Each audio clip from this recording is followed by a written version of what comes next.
I want to make the fastest McLaren on earth. We're going to break stuff. We're going to find out where the limits are. PC3 RS over there. So just sitting out here. The P1's over there. Oh my, I didn't even see that. Yeah, it does want to kill you, like, more. That's nice. You know? It's nice sometimes. If you were to buy all the parts sitting on these shelves right now from like McLaren OEM, how much do you think it would cost? Well over $1 million.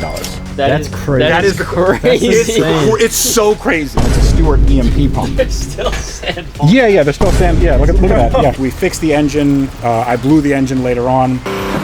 These are the stock P1 turbos. This one has seen better days. We have to replace absolutely everything. Today we have an exciting one for you guys. We're here in Orlando, Florida, teaming up with a man who has built more exotic cars than anyone you'll ever see in your life.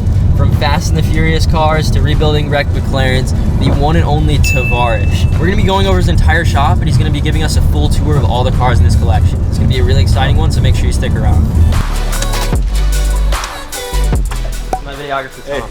Hey, what's going on, man? What's going on? We're sort of in the middle of everything. My hair's a mess, so you know we're taking out an engine. We're putting a new one in. This is what we do. We just run around like chickens without our heads. Crazy. Like, I obviously watch the videos and you see all this place all the time. You see all these cars, but like to be here in person, it's so different. It's just this is what you do every day. Yeah. So this is the workshop. This is the dirty shop. So that's why kind of everything's everywhere. Right now we are working on this, which is a Australian car. This is a Holden Ute, and right-hand drive, was a 6-liter V8. It's really cool. 1 year only, Morpheus purple. Is this like Australians like midnight purple? Yes, yeah. This is their legendary purple. It's like their midnight purple, but so I got this shipped over to Indianapolis, and then we took it out of the container. It had a bunch of stuff wrong with it, so we fixed it. We got new wheels and tires. If it's here, it probably had a bunch wrong with it. Yeah. Did you just do that right now? Yeah, we just did that right now. It needs a little bit of work, but right now, like when I drove it here, which is about 1,000 miles, and it was fine, but it was smoking a lot. And then I realized that the engine was down 1 cylinder, so it was just, you know. Michael Elsey, he also has an awesome YouTube channel. This is Jack, our shop dad. What's up, Jack? How you doing? Every shop has to have one. Yes, yeah. I can tell he's got the fit on and everything. Exactly. Now, as you can see, we got everything everywhere. We have the M6, we got P1 parts, we got an Aventador back there, M3, Murcielago, Gallardo, Toyota Supra. The P1's over there. Oh my, I didn't even see that. That's the crazy. P1's on the rotisserie, so we can take all the rotisserie. Yeah. This is the Flood P1. We turned it to the side so we can get all the sand out. Still haven't gotten everything out. It's interesting because, you know, I thought, oh well, you know, it's not going to be like, it's going to be bad, but it's not going to be that bad. We have to replace absolutely everything. It's gone down to like, except for the brake rotors.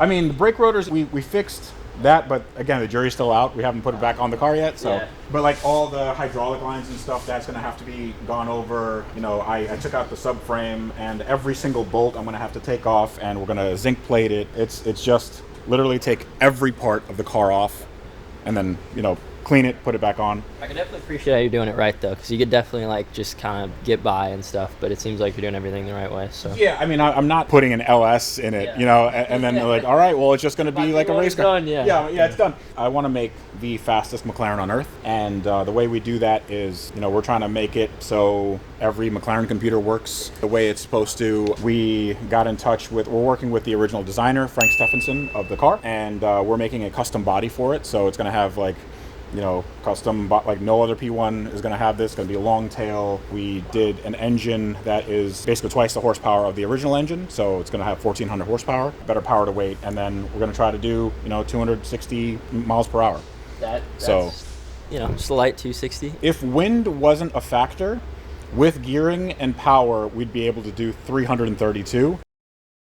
Again, this is just theoretical. The car obviously is not put together. The car's not put together yet, so like don't quote me on that. But like, we don't know what the car's going to do. There's just still a lot of testing, and it's you know, we don't know how fast it's going to go. But I wager it's going to be really quick when it's done. I could imagine. Yeah, with those goals, it is crazy. But I mean, this was like obviously a whole project, right? Like, oh yeah. I can imagine the wiring harness wasn't fun. You took that from what? Was it like a 720S or something? No, so the wiring harness we made custom. Originally I thought, well, you know, this car is close enough to a few different McLarens, and it was not. So this is completely different, and we ended up having to make a custom wiring harness, which still isn't done. P1 has one wiring harness that goes from the front to the back of the car. There are a few sub harnesses, but for the most part, it is just like one big thing that you have to take out, and it's a massive nightmare to take out. So fun. Yeah, especially when things are covered in salt and corrosion. Yeah. So what I thought was like, why don't we make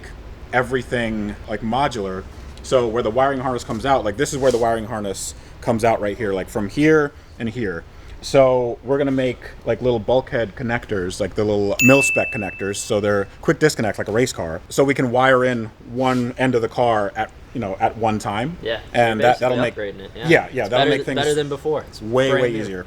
Yeah, it's brand new. There we go. Yeah. But also, I want to do things like fire suppression system. So, this car is going to have a lot of heat going through it. So we're going to integrate a fire suppression system at some point, and I want that to go through the frame rail. Like this is the aluminum frame, which we also had powder coated. But if we had, this is definitely not original. This yeah, looks fantastic. No, yeah. So we had this done by my friend Jonathan at Luxury Choices. We also did all the lines in gold. I'm a real big fan of gold in engine bay, and especially the McLaren thing. The McLaren F1 had gold in the engine bay. So did you add that, or was that like that? Yeah, no, that wasn't like that. I was gonna say I don't remember the P1 having that. No, so the P1 GTR, they did this. P1 GTR is basically a race car. Yeah. They did this as a method of protecting the cabin from heat and protecting the carbon from heat because it produced a lot of heat. So I did the same thing. And it's just gold. It's so cool. It's gold leaf, yeah. Absolutely. We did stuff like we're Cerakoting a lot of the components. I'll show you. This is all the suspension for the P1, and this was a giant nightmare to take out all the bushings and everything. I did the powder coating, same guy, Jonathan from Luxury Choices, and you can see, feel how light that is. It's all just. Oh my! I wish I could explain how light this is. Like it feels like this is like suspension. It's like a heavy piece of metal, but it's super light. Yeah. So we're gonna put in new bushings and everything, and then put it back on the car. That way, when we display it at SEMA or something, everything you look underneath the car, it's gonna look, brand new. And this would have been just regular, like bare aluminum from the factory, but I feel like special car deserves a little bit of special piece. And I love that you have this car, because if anybody else had this car on Earth, none of this would happen, right? It would just be like. I mean, maybe tossed together, but like, yeah. I can't imagine anybody putting in this level of care and detail that you do this car. Well, the reason why is because I can't afford these cars in good shape. Yeah. Like this car right now, if I were to get a P1, they would be near $2 million. I don't have that kind of money. I had to take out a loan on this, and I'm just like, I'm trying to make it really special, like make it the P1 that I always dreamed it could be. So that's sort of where I'm at with this project. We're on year 3, and it's just been, I'm not going to say it's kicking my butt, but it's the most challenging project I've ever had. And that's because we keep on trying. I guess we shift goalposts quite a bit, because at first I was like, yeah, I'm just going to rebuild it, and then I thought, like, why don't I make something cool and special? And then we're like, well, why don't we make the fastest one? And then, like, why don't we make a custom one, with bodywork? And then, I get to work with Frank Stephenson, and he's really interested in it. And then now it's getting all this press, and I'm like, okay, well now it has to literally be the best P1 in the world, or else I fail. So I can imagine it didn't start out like, obviously you had your expectations going into it, right, on how hard it was going to be. I'm sure it blew those expectations out of the water very quickly. Yeah, so it's simultaneously harder and easier than I thought, because a lot of the stuff, like, let's say, I'll give you an example. So this is the steering rack for the P1. The steering rack actually has a part number from the McLaren MP412C. You can find that part on eBay for like a couple $100. A lot of these hoses, same thing. Like, these hoses aren't really a lot of money, like these motors and all that stuff. That is on every McLaren made since 2012. Like, that, it's the same part. The bottom end of this, the carbon tub, is like basically the bottom half of this, exactly the same as any early McLaren, like MP412C, 650S, 675LT, the same thing. The P1 part is actually the top part right here, and you can see where it gets glued on to the bottom piece. So this is the P1. This is what makes it they call it the mono cage. In the MP412C, they call it the monocell. And the top half, I know I'm getting really geeky here, but top half is made of aluminum, and on this it's all one carbon piece. And you have this cool thing like the integrated roof scoop, and it's really pretty cool. But like the P1 has a lot of stuff that's like, yeah, we used some of our tech, some of the existing tech, but then they expanded upon it and made it like just slightly different, slightly better. So finding out those differences is kind of cool. I love problem solving, but I also love making problems for myself. So I'm like, well, how do I improve upon design? How do I improve upon functionality? What can I do to make it so, things work better than they did? So like one thing, I'll give you an example. The P1 never came with like soft closed doors, because that was a thing that happened in like 2016 with like the 650S and on. So I'm like, well, I'm putting this car back together. Why don't I just include the soft closed door latches from the the newer cars? So you can just install those. But like normal P1 owners aren't going to do that. Nobody's doing that. Yeah, they're not going to break their car apart, just put soft closed doors. But I'm like, if I'm doing this, why not? So now the P1's going to have soft closed doors. Another thing I was thinking is like, well, I know the newer cars, the Speedtail and whatnot, I think they have glass that can like become opaque. So they have glass. The transition glass. And I'm like, the P1's cool, but it never had that. It was just regular glass. That would be a very lofty goal. Yeah, but it's not really hard to do. Like they sell the film, and it's just just a film. Yeah, it just need 12 volts to it. So like basically put it on a switch. I mean, you'd put it on a switch panel that looks OEM and stuff like that. But might as well while you're there. Doubling the horsepower is actually the easiest thing. I had guys at Cannonball Garage, which that's where we do all our dynos. Yeah. Right by them.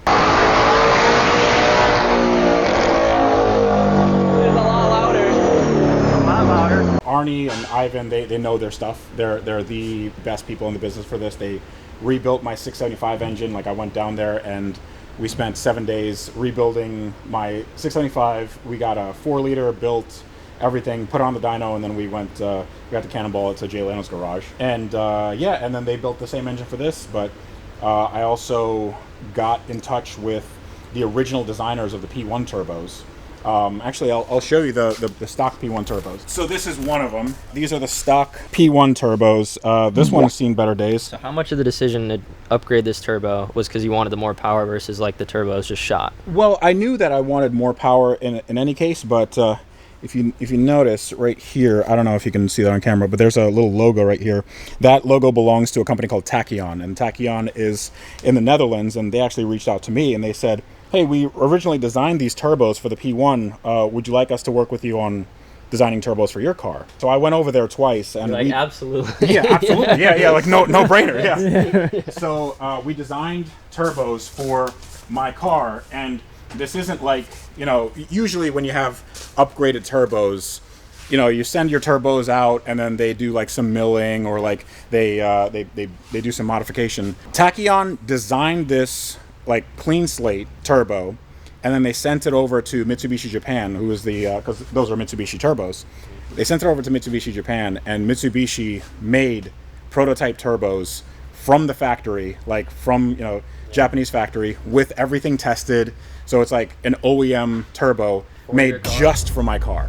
That's crazy. That is crazy. It's so crazy. And we're also testing it. It's like a prototype turbo, so we're testing it so that can go into production. And it's complete bolt-on to any 720. Like I was gonna say it's not. If it was just for P1, the market size might be a little small, but if it's for so it's for any 4-liter McLaren basically. So it's the exact same size factor turbo, but it produces twice the horsepower. R&D, like they have different fan blade angles and whatever. So they did all the computer simulations, but like computer simulations only take you so far. So we have to actually put on the dyno, see what happens. Maybe the engine handles it, maybe it doesn't. We're gonna break stuff. We're gonna find out where the limits are, and that's sort of the fun part. There'll be some crazy videos coming up on this channel, I know for sure. But this is where all the P1 parts are. You have like heat shields that are still covered in sand, the fuel tank, a bunch of carbon bits over here, and like it's just the entire car blown apart. And there's mountains of parts that need to be cleaned or like either refurbished or completely redone. So if you were to buy all the parts sitting on these shelves right now from like McLaren OEM, how much do you think it would cost? Well over $1 million. Yeah, I mean that's crazy.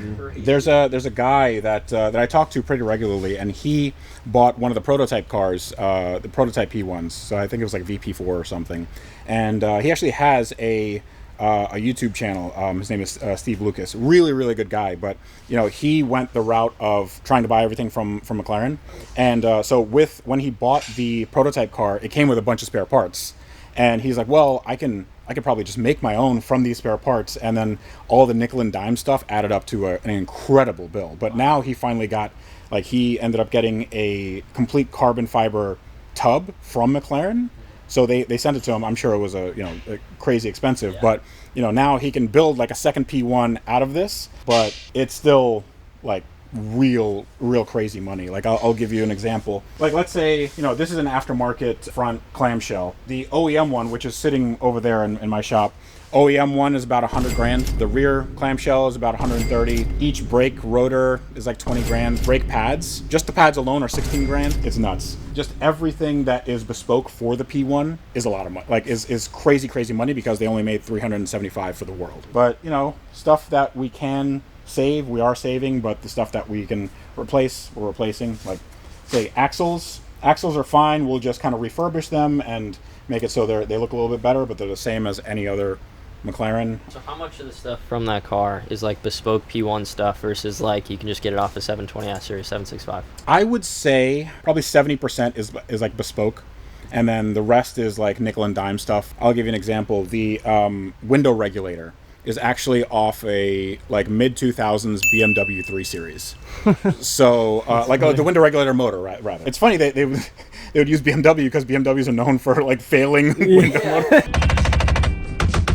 Changing mags. That's interesting. So you can get that for like $100. What's cool is that they use all the same, like all the McLarens use the same computers. So the this is some of the computers from the car, and I just got it from like AZ Cycle Parts, which is a recycler for all these exotic cars, and I just said, hey, I need this computer. Has a different part number, but that just means software version. All the hardware is the same. Stuff like this. The P1 this is a pump for the intercoolers.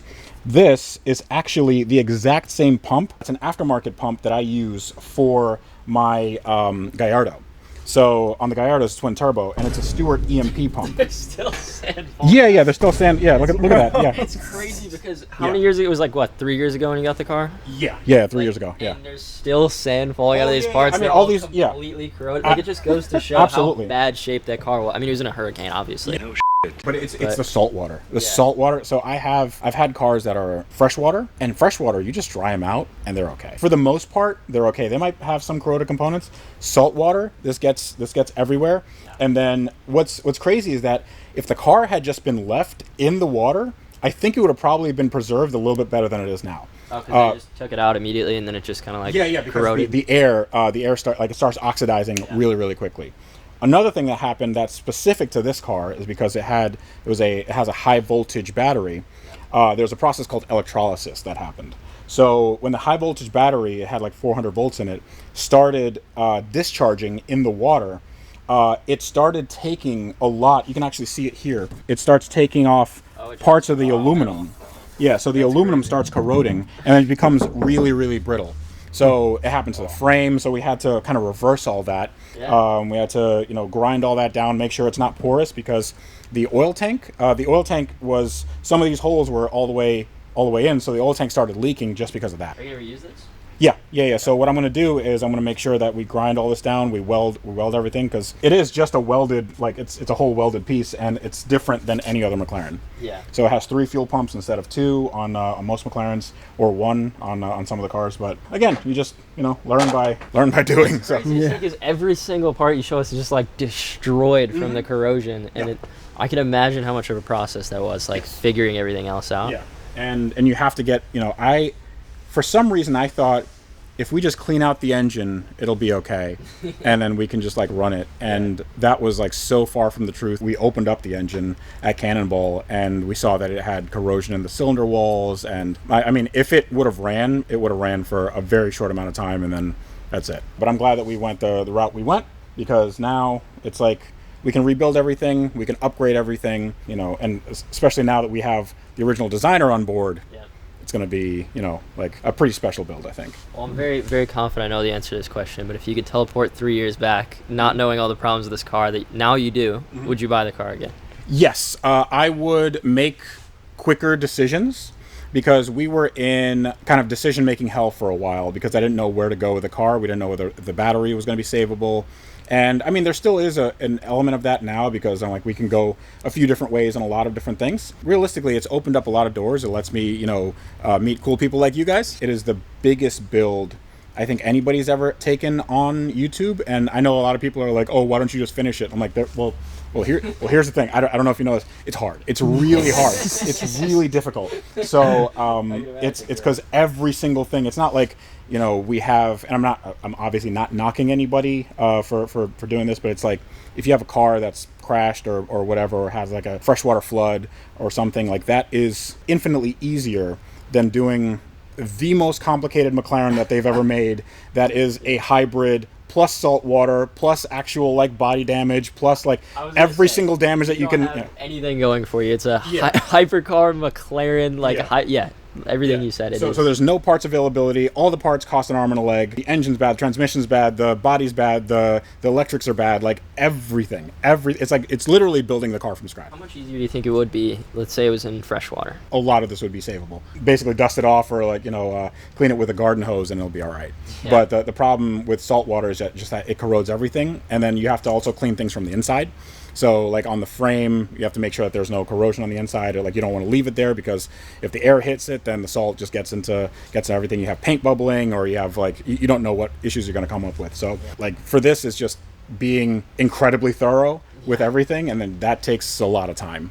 Like every single bolt, like let's say, you know, I put this part back on, which is a secondary air injection pump, and you know, these bolts are still OEM, so maybe these have some corrosion on it, or you know, this can fail and, you know, snaps off or something. Like I just have to be mindful of that, you know? You know, has anyone else with like a P1 like contacted you for help on their P1? Because I feel like if I bring, like, let's say I owned a P1, and there was you available, and then just some random tech at like a McLaren Chicago dealership, I feel like you would know a lot more about the P1. So it's interesting because I have taken this car apart more than P1 techs, but like P1 techs have also gotten training on specific things. So there's a lot of things they know that I don't.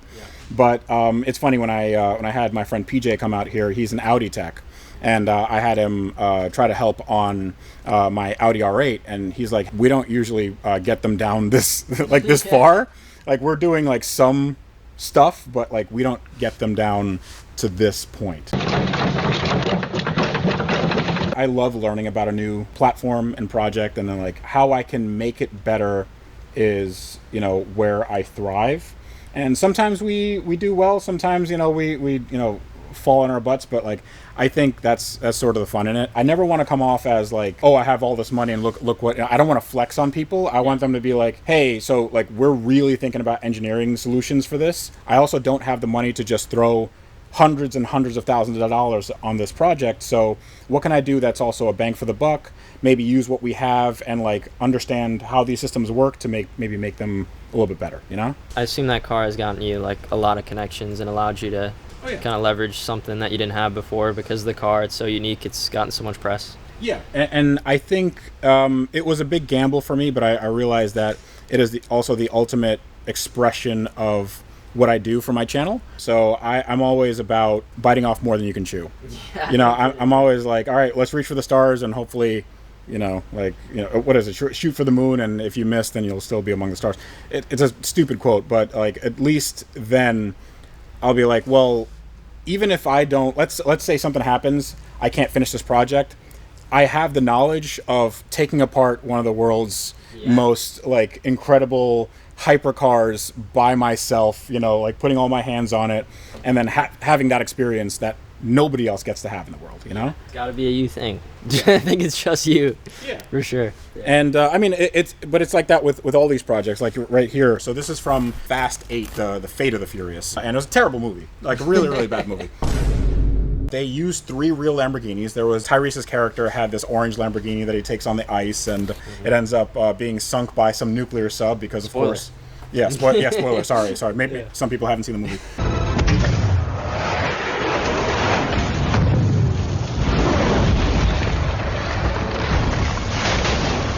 So they used 3 real cars. I bought the hero car in like 2018. And I restored that, and it went to the Peterson Automotive Museum. I loved that car. Like it drove great, shot like 6-foot barbecue flames out the back. It was awesome, straight pipe Lamborghini.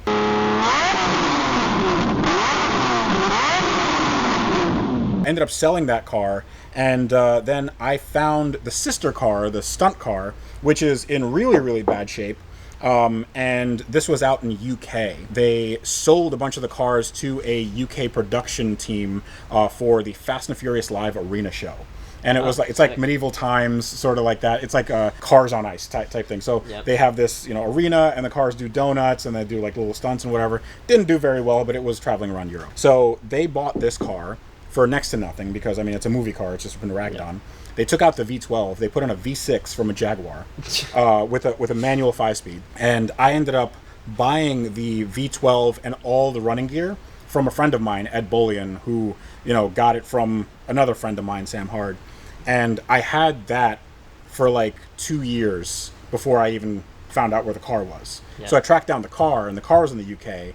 And then I bought that for next to nothing, but then I had the engine that got taken out of it? The engine, yes. The exact engine from this car, and all the running gear, all the the wiring harness, everything that they took out. That's an Ed thing. Yeah. To track that down somehow. Yeah. Exactly. Yeah. And then, so I tracked down the car, and then finally we got the car imported here. Because as you can imagine, it's a little hard. Like, they sold the car without a title, like just as parts. Because nobody would be crazy enough to rebuild it, right? Right. And I mean, they sold it in, without a title because it was going to the UK, and they were like, okay, it's going to go over there and die. But I wanted it back here, and it was originally a North American car. So I got in touch with a friend of a friend of a friend that had connections at Universal, and Universal still had the title for this.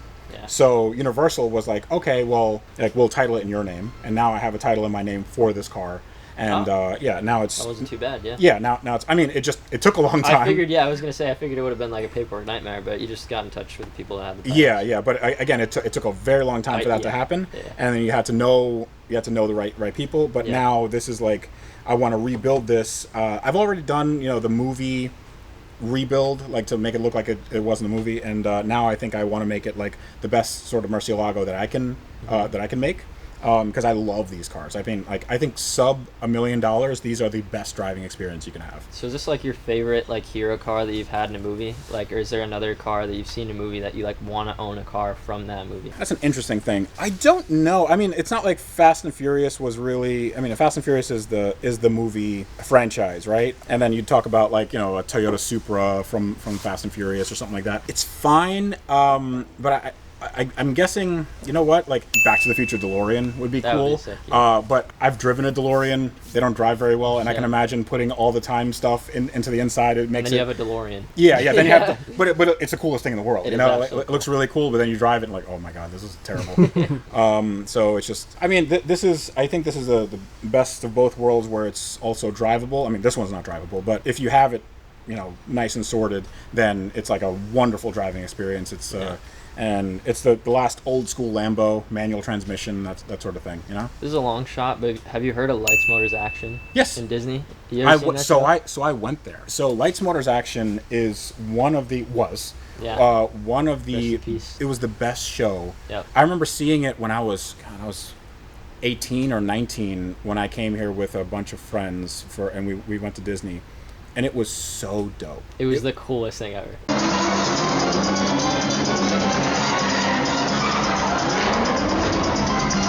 It is a stunt show with a lot of these little, I think they were Opals or something like that. Yeah, Opel Corsas. Yeah, Opel Corsas, but they modified them with motorcycle engines. Yep. And they were just high revving, and some of them were modified to steer in reverse. I'm so glad he knows everything about this. Oh, yeah. Dude, I mean, like, that's like really, really cool. Yeah. So they were modified. They did they're doing jumps, and this is like live with a huge audience, and they do synchronized donuts, and they do like a bad guy chase, and there was one part in the show where they take a kid from the audience, and they put him in the the driver's seat, and they're like, all right, let's see what you got, and then he just like does perfect donuts, and like obviously they have another driver in there, but it's so cool. And the Imagineers had they designed a transmission, right? Since they're doing stunts in reverse so much, right? You can't just throw it in reverse, let it rev all the way. Like yes, they did it so you could flip a switch and yes, you basically have 4 speeds in reverse. Yes, it was the coolest thing in the world, and I'm sure they destroyed all those cars, but that is a dream of mine. I want to own like, the hero car, even a villain car from the movie. Absolutely, I want to find one so bad. Yeah. They were super cool, and what's cool is that when you left the show, you can see the workshop where they were working on the engines. So they're like rebuilding stuff, and because they're doing high revving all the time, they're doing burnouts, and but I guess they cut that off for. I mean, it must have been incredibly expensive. I forgot which one. So on maintenance, they spent, I think it was $6 million a year on just maintenance alone, and then I think on tires they spent $10 million a year. I can imagine. Yeah. I can imagine. So it was like probably not the best ROI, but it was the coolest thing. And it's always like the Disney attract. I mean, we can geek out on Disney stuff, but like it's the coolest Disney thing. It always has a cult following after it's gone. Yeah, of course, yeah. What's the color on the Beamer right there? So that is Techno Violet. That's the same as our G80. Yeah. So it used to be black. We repainted it. I got that car for like $6,000 and put in way more money and time than it ever deserved. So we got custom interior with like M-Rain fabric. We did a carbon roof, completely painted it, Techno Violet, went through the whole engine. It used to be an SMG car that was converted really poorly, so I got all OEM stuff to make it a 6-speed manual. And it's just been sitting up there for a while, so it's I'm not a real big BMW guy, but I was like, hey, why don't we do a E46? And then we got OEM CSL M3 wheels. And, I was gonna say, it doesn't look like a $6,000 car. No, now it does not. It's not a $6,000 car anymore. Yeah. But like a $106,000 car. Yeah, right. But it was a theft recovery. It has 200,000 miles on it, and but we try to make it as nice as possible. 18S Roadster needs a frame. The frame's right here. So I got that frame few months back. We took out the engine. Engine also needs work. So it's just a lot of little projects. Gallardo was the first car that really kind of blew up my channel. So I fixed that in my 2-car garage, and the 2-car garage, and in my house, I didn't have it at a shop or anything. Gallardo manual. It's an 08, so it's a pre-LP, and it was twin turboed. It had a built engine, twin turbos. Yeah. But it had fire damage, so it wasn't bad. From the turbos, or was it like just? It was from a fuel fire. Like the guy was fueling up, and then spilled some fuel or whatever. Sounds like a similar story to something you have. Yeah. Very expensive Porsche 918 hybrid went up in flames at a gas station last night in Caledon, Ontario. It wasn't as bad as the 918 for sure, but it was. I mean, it was my first like kind of rebuild, and I think it was the first exotic rebuild on YouTube in that sort of depth. And I ended up getting the car running and driving, and we dynoed it and all that stuff. And honestly, I haven't driven it in like 4 or 5 years. I need to go over it because it's never really been worked on in these shops. So I'd love to go back and see things I could do better, and but it's just kind of the first exotic rebuild I've ever done. So it's it's been fun. I like that car a lot, and are you keeping it forever? Yeah, of course. And it's also a manual. Apparently they only made 80 of those, so they're really rare, and mine is it means a lot to me. I can imagine. We got a 2024 GT3 RS over there. So just sitting out here. Is that supposed to be? Yeah. 30 miles on it. 30 miles. I love buying really low mileage, clean examples of cars. Yeah, it's real clean. Hit a tree, went into a river. Matt Armstrong bought that sort of the clean shop where we do a lot of detailing. My detailer Rex, he's out right now, but it's just a place where we can put the more cleaner cars. Mercedes-Benz SL55 AMG, got that for $8,900. Used to be black, now it is hyacinth red metallic. I took out the hydro pneumatic suspension, put in coilovers. I am trying to do a 6-speed manual conversion on that, but I mean that's been 5 or 6 years in the works. Obviously, other stuff got in the way, but priorities. Like I really like that car, but it's just I haven't worked on it in a while. We have a Aston Martin V8 Vantage. That was my first exotic car. I bought that from Doug DeMuro years ago. And that was Doug DeMuro's? Yes, yeah. Oh my goodness. I bought it from him, and then I sold it to a friend of mine, and then he sold it to a guy, and then I rebought it back about a year ago. And then we fixed it. We kind of like did a restoration, but it has like almost 90,000 miles on it. It's great. I love driving it. Good bang for your buck. Toyota Supra. It's a 1993 and a half or 94. We built this for my detailer Rex. He's a really good friend of mine, and it was the worst one you've ever seen. It's a right-hand drive. It was black. It was completely neglected. And then we painted it Royal Sapphire Pearl. And we took the engine out of my car. We did a custom interior. It makes 682 to the wheels, 6-speed manual swap, and custom brakes, custom, literally everything. And then we took it to SEMA and won an award. So that was really cool. Kind of money no object dream car. My Aston Martin, my 2009 Aston Martin DBS manual. I'm not a really big James Bond fan, but this is like the James Bond spec Casino Royale. I love driving it. It is a driver. I mean, you can see that it has like rock chips and stuff like that. But I mean, that's sort of what it's for. It's a really good cruiser, really good GT car. Sounds like an old F1 car because I have an exhaust on it, and I just love driving it. McLaren 675 LT, 2016. This car has been like we've done everything to it. It was hitting the front and the back, and the engine was kind of toast. We fixed the engine. I blew the engine later on. Custom interior, I did basically the same block that we have in the P1 in this, so it can handle a ton of power, has a ton of low end torque. And we also added a MSO roof scoop. I believe we're the only people that have done it ourselves. So this is a MSO, McLaren roof scoop, all functional.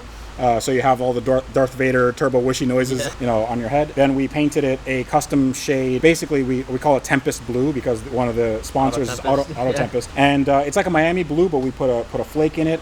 And every bit of carbon fiber is also tinted. So we tinted it blue, and the same thing goes on the inside. I've done I see that. It's really subtle. Mm-hmm. Yeah, I wanted to make it really, really subtle.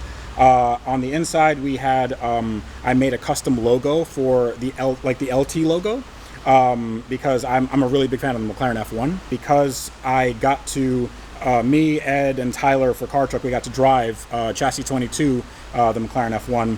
I wanted to pay an homage to that car, so I made the interior basically a spitting image of that car. So it had brown Daytona seats and it had brown Alcantara with black accents. So everything in there, including the gauge cluster, I remade to be white face with the text from a McLaren F1. So that's sort of my homage to that because I can't afford a $20 million car. You want to get an F1 one day? I would love to, but then... Everyone said you were crazy, you wouldn't be able to get a P1. Now you have all these hypercars. Like, I don't see it being too big of a problem for you. I mean... You make it happen. It's still... So the problem with those cars is like once you get into a car that's like $5, $10, $20 million, it doesn't matter what happens to it. There's no accident that bad that it would reduce its value to zero. A McLaren F1 that is a pile of ash is still worth way more than like my entire collection. We have a Ford Focus RS. I bought this for basically my girlfriend, and we did coilovers, and the 1552 Integrale wheels has some, hot boy mods. So I have a Ford Performance exhaust. That's also active. You put it in sport mode and it has the stupid pops and crackles. But it's a cool car. We just redid the head gasket on it. There was a recall, and then Ford didn't do it right from the recall, so we had to redo it again. But you know how it is. That's a really cool car. It makes about 400-ish horsepower, which is great for all-wheel drive. So we have my 99 Mitsubishi 3000 GT VR4. The last year that they made them, they only brought 278 to the States. This was a one-year-only body kit. So the body kit on this car is stock. It's everything I ever loved about the 90s Japanese stuff. So it's V6 twin turbo, all-wheel drive, all-wheel steering, manual transmission. Also the nicest car I've ever owned up to that point in my life. So I had a reader at that point because I was an automotive journalist. A reader sell this to me for basically next to nothing, and then I had to sell this car to pay for a down payment for my house here when I moved to Florida. And then like 5 years later, I found this car, the exact same car, in Dallas. So I went down there, rebought it again, and then now it's just here. How many cars have you sold and bought back over the years? Not too many. I mean, like it's just the ones that are like really special to me.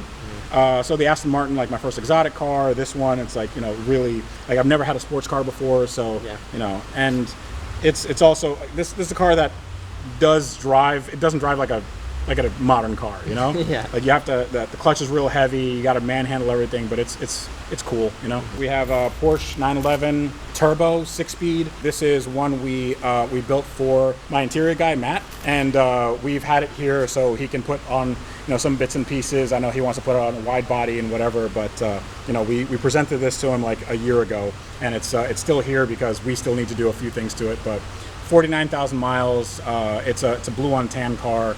really good shape, and we ended up putting another engine in it because originally it had, well, when I got it, it had some stroker engine in it, and that was making 1,000 horsepower. Yeah. Apparently, I don't know. We put in a stock engine, so it should run and drive pretty well. We have my S65 AMG, 2015. We upgraded everything to 2020 spec. I love this as a daily driver, V12 twin turbo. Terrible fuel economy. I can Very, imagine. very bad fuel economy. But and that takes a lot for him to say it too. yeah. I mean, like you can. It's that old meme. Like you can see the gauge going down. I love this car. You know, I love the interior. I love the styling. It's super comfortable. You know, you have massaging seats, heated, cooled, all that stuff. It feels like a private plane in the back. And then it's really fast. 621 horsepower and 738 foot-pounds of torque. It's bone stock, other than just, you know, some stuff that we've done cosmetically. But, you know, it's just a really cool car. Up above is a Ferrari 430 Scuderia that we have converted to manual. It also used to be black. Now it is a shade of white called White Lightning, and it's a Cadillac color. Cadillac color from like a 2002 Cadillac STS.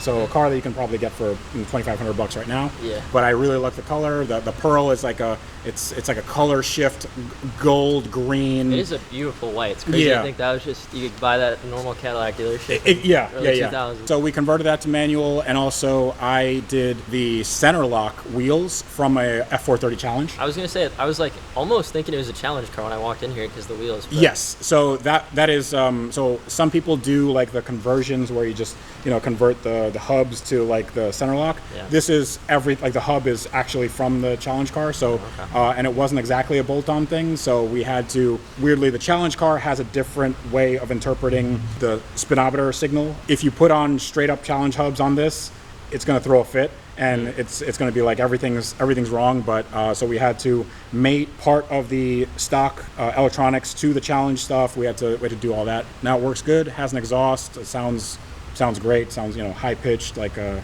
you know, Ferrari would be. Did you just like making your life miserable changing the tires? Is that why you threw that on there? It's real stupid. Yeah. So I am not a fan of center locks, but I feel like I just wanted something different on this car. It is really cool. Yeah. So and then we powder coated the wheels as well, and you know, that sort of stuff. But like this car was also like stuffed in the front, so we put in a new front end.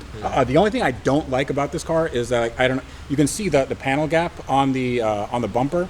That bumper is an aftermarket front bumper, and I couldn't get an OEM front bumper. Like when I got the whole front end, it was sent to me with what was said was an OEM. It wasn't, so it just doesn't fit right. There's the panel gaps. I hate that, so I have to get an OEM front bumper, and then I think in my mind it'll be complete. That's the only thing that really bothers me about that car.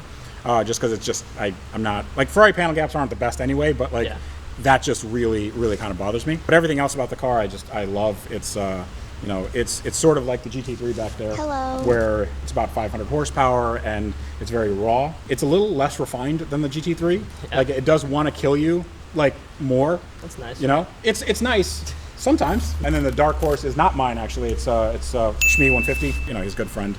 So he brought the car here. I think it's like a brand new car. You can see it has, you know, bug stuff all over it. So it's just been, you know, just been driven, and we just have it on the battery tender, so he can get it whenever he needs. And that car back there, Porsche 911 GT3 992. That was originally owned by Adam LZ. He bought it spec in that paint to sample ultraviolet. So it's one of two. I have to do the Porsche thing. It's like, oh, it's paint to sample, and it's one of two in the U.S. Whatever that means. Adam got into a car accident on Tail of Dragon. This truck basically crossed over completely into our lane. We weren't able to stop in time. 100% their fault. Car appears to be totaled. And I mean, all the airbags went off. The front end was kind of obliterated. So Matt Armstrong. The same car? Yeah. So Matt Armstrong came over. Yeah, we can go and check it out. That is crazy. Yeah. So Matt Armstrong ended up buying this, and it was our first sort of collab together. I met Matt in UK, and then he said, "Hey, if there's any time, you know, you want to come over and do a build, like, let's do it." And then he said, "Hey, there's this car that's coming up for sale on Copart. Why don't we work on it?" And I'm like, "Yeah, cool." So he had the car delivered here. He ended up rebuilding it with with his guys, and with a little bit of help from me, but he did most of it. I asked him, I'm like, "Hey, if you want to get rid of it afterwards, I'd love to buy it off." And he was like really, really gracious, and he gave it to me for the amount of money that he originally bought it for, which is like, dude, it After all the mods and stuff. No, like just for the before Copa. he bought it. Yeah. Wow. So like it was the deal of a century, and and this is why like I'm never gonna sell this car. It's a really cool piece because Matt and I are really good friends. He's an awesome dude. I love him and his family. So on the back, on this side I have my stupid face logo. But on the other side, I have his Matt Armstrong logo, and his slogan HWBT is "Hard Work Beats Talent." It's a little homage to him. I am going to do more stuff on this. I want to do carbon roof and maybe some aero and that sort of thing. I love this thing. I've been driving it a lot. I think it just hit 14,000 miles, so we got it at 2,000 miles. I've been driving it daily. I mean, you can see that there's bug guts all over the front. Has a JCR, Johnny Cocker Racing exhaust, and it just sounds amazing. It revs like a motorbike. I mean, this thing is the best manual driving experience I've ever had, and it's not even close. So there's another notable Porsche that you're missing, right? Oh, yeah? The 918. When does that get here, by the way? So that is, right now, it's getting through customs. We're sending over the pallets kind of separately, just to see that, because I don't want the entire thing to get, stock for some reason or another. Yeah. But hopefully I get most of the parts in this week, then I start taking it apart. But the 918 is really cool. Like, I was never a big fan of the 918 as, in the Holy Trinity. But now that I have it and I've worked on it, it's just like, I really appreciate the engineering, and I think the car is cool as hell. Way ahead of its time too. 100%. Yeah. You can release it, like everything on that car is proven technology, and it was also quicker than the other two by like a fair margin. Like it did 0 to 60 in 2.2 seconds, which in 2014 it was like the quickest production car at the time. It was the quickest production car, to 60 for a while until I forget what beat it. But then the Plaid beat it later on. But that was in 2020. It took like 6 years for that to happen. 6 years on an electric car. To destroy that. And then it set the Nürburgring record. They just took it on Nürburgring, beat that. And it's still a car that you can drive every day. They made 918 of them, which is like the I guess the least rare of the Holy Trinity. From the get-go, it had a roof that you could take off. You can stow it in the front. It was just, Porsche just makes things right. It's working on it. Everything makes sense. It's like a Lego. You take it apart. It's not like McLaren where like, where the hell does this thing go? It was like, it really is, it was a joy to work on, and I can't wait to have it in the shop. So obviously the obvious question when you have a P1 and a 918 is when's the LaFerrari coming? But I'm sure you've been asked that a million times. Sure. So what I'm more curious about is Ed Bullion has a Veyron. Yeah. Hoovie's Garage has a Veyron. When can we expect you to get a Bugatti and make the craziest Car Trek episode of all time? Yeah, so we're all like, I would love to do a Car Trek Bugatti special. I don't think it would be the most relatable thing in the world. I feel like, Auto Tempest gave us $1 million each to see. You want to buy a Bugatti yourself. Like, what color is your Bugatti? Yeah. I honestly think, I love the Veyron. I would love a Chiron. I like that car a lot. The problem is, they are $3 million. Yeah, so I don't have $3 million. Sure, if there's anybody that could find one that's not $3 million, I'm sure it would be you. There is one that just crashed in Miami that has some front end damage. But again, is it the purple Per Sport? Yeah. That would be legendary. Yeah, that would be cool. But I don't think I'm gonna. Well, I just got the 918. Yeah. The 918 is real expensive. Yeah. I don't think I can swing that because I look at my bank account and I'm like, oh, that's not a lot of numbers. Let's say, I don't know, Matt Armstrong decides that he wants to sell every car he has and get that car. It would be easy for him to rebuild it here so we can work on it together. I would love a Bugatti. The Veyron's cool. I feel like the Chiron's better. I would love any car that, if I go up against Tyler or Ed, I'm like, mine's better. If you're in a competition with people like that, I mean, listen, if my P1 gets done, it'll be faster than the Veyron, but I gotta get, if you have a Veyron that's like even better than the stock ones, just throw more boost at it or whatever, I'm sure that they'll be fine. Like Houston's done? I think so. Houston's always been in a...